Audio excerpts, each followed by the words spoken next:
Alright, this trading video is a continuation of my video from last night, my overnight long. I'm going to talk about my exits and how the trade ended up overall. Coming up next.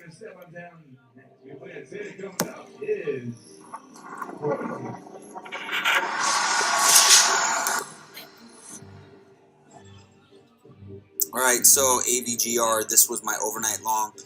Gap fill close setup. We got the big gap up pre-market yesterday. Failed at the open. Put in the higher lows. I bought into the close on this dip. Sold half right here at 234 with a 212 average, so took a piece right there. I woke up this morning at about 8:30 Eastern time, and when I woke up, it was down here. It was, where was it?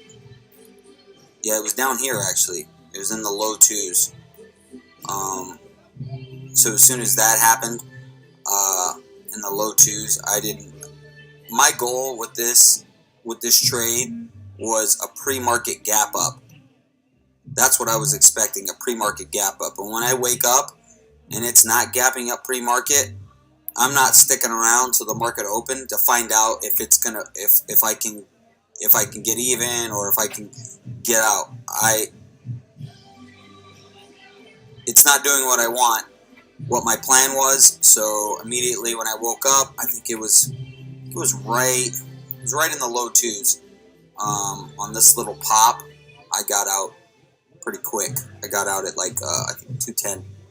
So I lost a couple cents on it right there.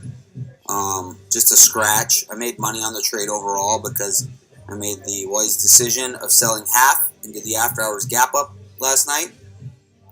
But when you don't get the pre-market gap up that you're looking for, that's what was my thesis. That was my plan, and I didn't get it. So that's that. They don't always work out like you want. But let's look at some other examples of the exact same setup. I've gone over this one before. BLNK, this one. There we go. You got your huge gap up from the fives to the sevens. Failed. Held 50% of its gains. Put in the higher lows. Put in the higher lows. I bought into the close. The open price was 703.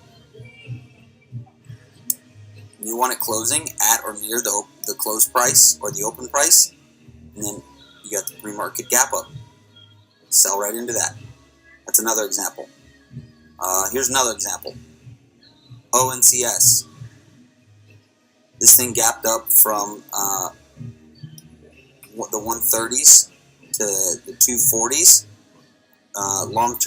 Long-term bag holders, investors, selling into that spike, and then it started putting in your higher lows. When it's holding 2 right here, it's a good spot to buy on these dips. Right here, I mean maybe not this one right here, but this one you're getting into later in the day, later in the afternoon. It's not so much midday. You could even buy right here, but anywhere in here would be good buying. I like buying on the whole dollar, half dollar marks, and then you can sell into this afternoon push. Another example, TRXC.